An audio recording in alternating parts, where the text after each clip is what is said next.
Добрага ранку! Усім салют! Рады вітаць вас у нашым добраранку! Сёння, як і заўсёды, мы падрыхтавалі для вас шмат цікавага і карыснага. Я вось подумала, які чароўны месяц нас чакае. У яго нават назва такая цудоўная – красавік. Сапраўды, гэты месяц вельмі прыгожы. Прырода быццам пачынае збірацца на свята і апранае зялёную сукенку. І пачынае красавацца. Але спачатку прыродзе трэба прачнуцца. А як тут не прачнуцца, калі птушкі пачынаюць вяртацца з выраю і гаманіць? Гаманіць! А сонейка ўсё часцей і часцей зазірае ў вокны. Так-так! А яшчэ нават водар навокал робіцца такім салодкім і духмяным. Усё так, дзяўчынкі. Але ж што ў прыродзе перш за ўсё прачынаецца?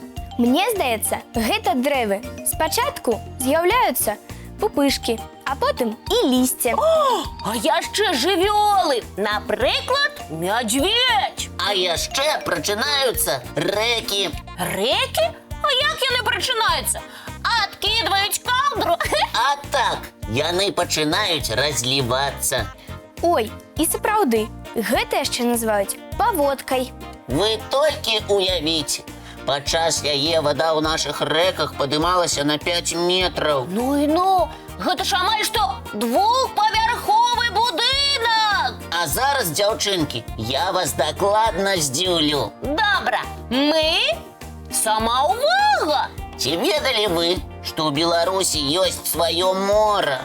Мора? Гэта ты пра Мінскае мора? Дык яно ж не сапраўднае. Не, я кажу пра другое. Пра тое, што нават не існуе на карце нашай краіны. Ну, зацікавіў, дык зацікавіў. І што гэта за мора? Гэта мора Герадота. Каго? Ніколі пра такое не чула. Запрашаю даведацца разам.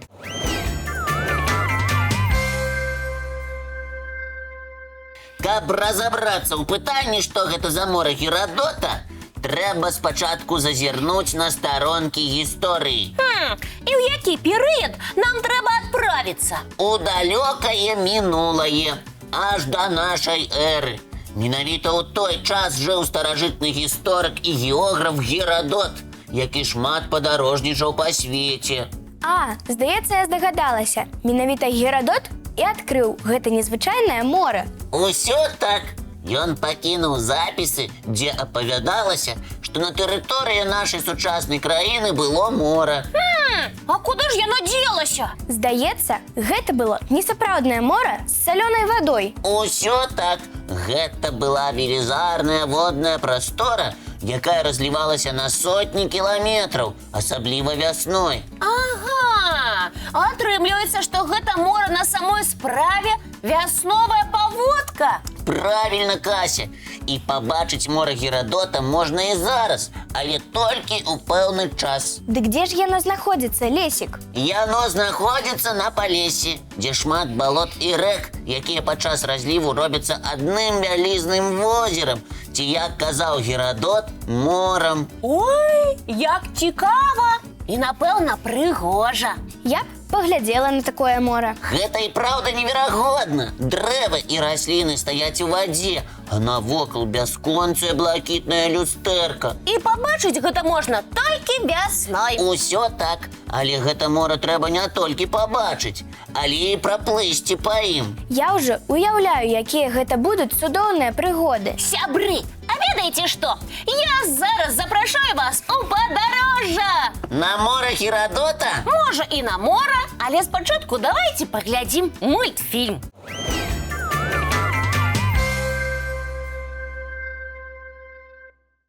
Як цудоўна, што птушкі ўжо пачалі вяртацца дадому. Так, хутка нашы двары і паркі загучаць прыгожымі трэлямі. А яшчэ у гэты час птушак можна не толькі пачуць, але і лёгка ўбачыць, пакуль на дрэвах ды кустах няма лісця.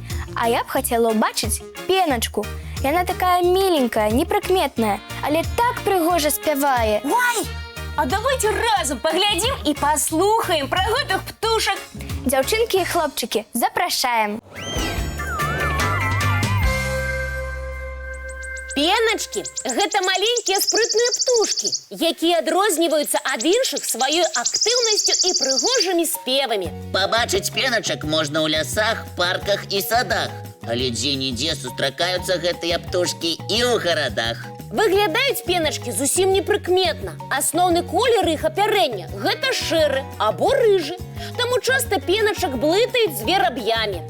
Нягледзячы на свае маленькія памеры каля 10 сантыметраў, падчас зімовых пералётаў пеначкі пераадольваюць вялікія адлегласці. Гэтыя быццам сапраўдныя авіяпералёты з маршрутамі ў розныя часткі свету. А ўсё таму, што галоўная ежа ў гэтых птушак – насякомыя.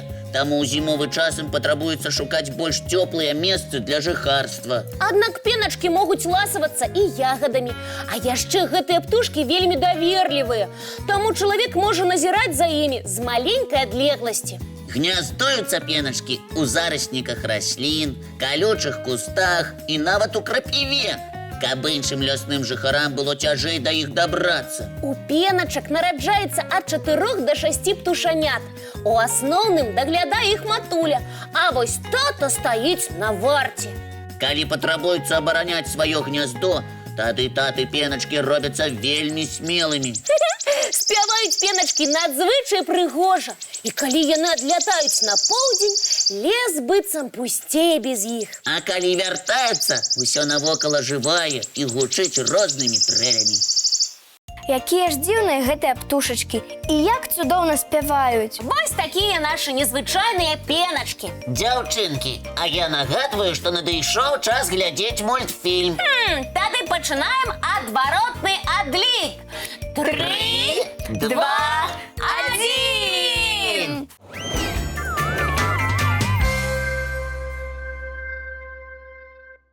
Сябры, а давайте на хвілінку уявім, што кожны з нас мае суперздольнасць свяціцца ў цемры. Якая незвычайная здольнасць? А навошта яна была мне патрэбна? Ну, па-першае, гэта прыгожа, а па-другое, больш не патрэбны былі б ніякія ліхтары, бо ты сам нібыта ліхтар. Так, я б ноччу мог чытаць кнігі без лямпы. Гэта ж якая эканомія электрычнасці. Тады я б была настрой ліхтарык. Калі я б была вельмі задаволена, то свяцілася б яскрава-яскрава. А калі б была сумная, то маё святло прыгасала б. А гэта цікава! І ўсе навокал ведалі б, як ты сябе адчуваеш. Дзяўчынкі, а вы ведаеце, што ў прыродзе такая суперздольнасць свяціцца ў цемры сапраўды існуе? Чамусьці я не здзіўлена. Наш свет такі неверагодны, а прырода такая выдумшчыца. Падтрымліваю. Тым больш, усе ведаюць светлячкоў, а яны ў гэтай суперздольнасці майстры. І вось, я прапаную вам маленькую гульню. Правілы простыя. Я называю расліны або жывёл, а вы кажаце, свеціцца або не свеціцца. Ой, гэта будзе цікава. Пачынай, Лесік.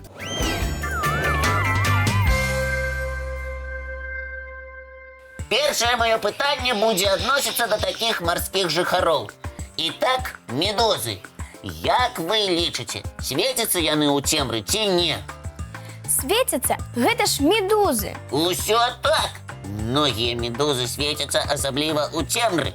Гэта можа палохаць ворагаў або, наадварот, прыцягваць увагу. Лесік, давай наступнае пытанне, так не цікава. Тады адкажыце мне, ці свецяцца ў цемры грыбы? Мне здаецца, што не. Асабіста я такі цуд у лесе не бачыла. Грыбы не свецяцца. А вось і сюрпрыз. Такія грыбы існуюць. Яны быццам зялёныя ліхтарыкі ў лесе. Праўда, не ў нашым лесе, а ў трапічным. Хацела б я такія грыбы ўбачыць. Гэта, напэўна, прыгожа і казачна. А што наконт чырвонай ружы? Можа, яна таксама свеціцца? Не свеціцца. Толькі калі гэта нейкая незвычайная ружа з казкі. І гэта правільны адказ. На самой справе ў прыродзе не так много раслін, якія маюць здольнасць свяціцца ў цемры. Гатовыя на яшчэ адно пытанне? А як жа? Слухаем. Як ви лічыце, а ці свецяцца ў цемры рыбы? Мне здаецца, што свеціцца. Трэба ж ім неяк плаваць у акіянскіх глыбінях. І гэта так. Самая вядомая такая рыба – гэта вудзільшчык. Аднак свеціцца не сама рыба, а яе частка, якая нагадвае падводны ліхтарык. Якая страшная рыба. Не хацела б яе сустрэць.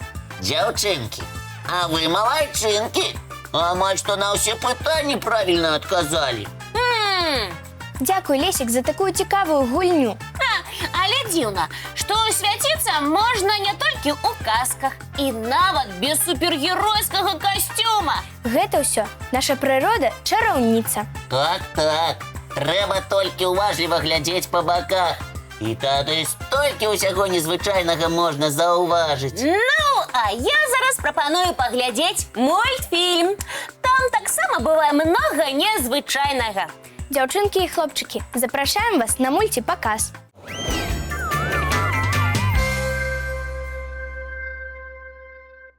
Дзяўчынкі і хлопчыкі, вось і надышоў час развітвацца. Добрага настрою і цікавых адкрыццяў. Прыемных сустрэч і вясёлых прыгод! А мы сустрэнемся, як заўсёды, зранку У нашым добра!